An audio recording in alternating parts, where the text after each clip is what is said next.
I don't know who could help us for us to try to get home to our family, because it's really hard, right? It's really hard to be here in a country that you knows nobody and you can't get no help in the way that you want to. It's hard. Several Trinidadian men are stranded in Guyana after they came to work on a Trinidadian vessel several months ago. The men, who are desperate to return to their homeland, spoke of the ill treatment meted out to them by their employer, which included threats, not being paid their salary, and little to no food given to them on the vessel. I work from the 4th of April with Mr. Daniel and his wife and his son, his stepson.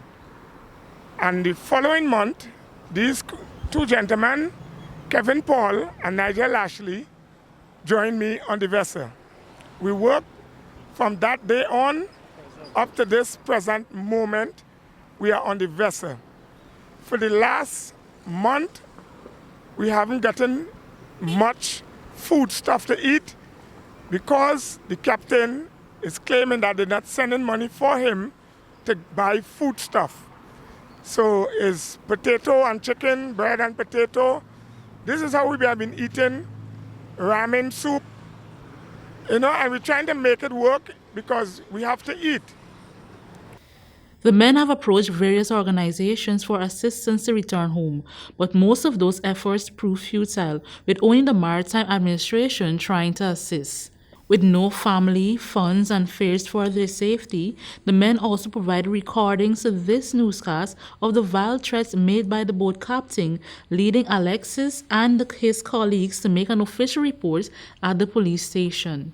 So I don't know who's going to be the first one to collect the ticket this afternoon, and as soon as he collects the ticket, I will kick him off of the ship. Trust me. And let the police come now and tell me that I went wrong. This is my country now, mother. The captain reached a point that he's threatening our life. We have a voice message where they tape him just speaking, that he said he will put a gun, he will get somebody, his nephew, to put a gun in my mouth and shoot off my head. I have no problem with the captain. I always try my best to work with him. We try our best. This is the second time he take me to the police station here, wrongfully accusing me. Right? I was never charged. The police sent me home. They sent me back on the vessel. Right? He said he will set up the 3 Trinidadians on the vessel for police to take us. Right? I don't know what else to do. I have no money to go home. We have no money to go home. Right? We have been asking the company to send us home. They refuse. Right? They refuse to help the situation to get us home. The vessel have no lights on it. There are 1 or 2 people with boats, what is called pirates, try to board the vessel. The vessel have cargo on it. We try to stop it. They said we vandalizing the vessel. Nigel Ashley, another crew member, spoke of only receiving 1 month's salary since he started working on the vessel. I have been in Guyana since the 20th of May, April, the 20th of May, to join this vessel with my 2 other said workers, and since then, we've been on the vessel working. Prior to that, we was given 1 month's salary, but until now, we haven't received no other further salary. And the captain has been dealing with us very poorly, and he's making certain threats and remarks against us that they want to get us off the vessel, and that they have no jurisdiction over us, and they are not seeing about us. They send an email to Maritime stating that they only could pay us 6 weeks' salary. We agreed to that we just give us our 6 weeks' salary, and we will do all our transaction and reach home. Up to now, they haven't ordered that, bring up that issue with us. So this is just what we want to do, just get home, count our losses, and let's get home.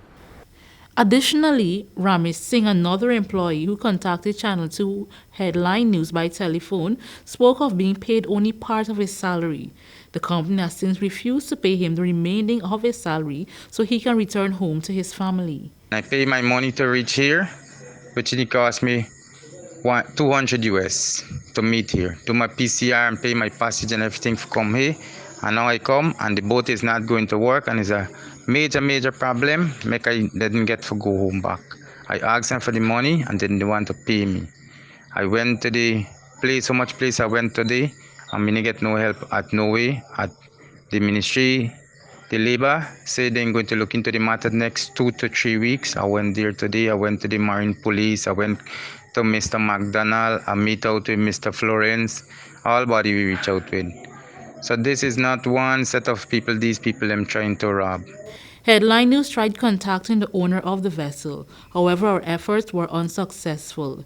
Nonetheless, the men are now left pleading for assistance from the government and the public to raise funds to return home. If you would like to assist in helping the Trinidadian men to return home, you can contact them on 683-0091. For Channel 2 Headline News, Esther Sobers.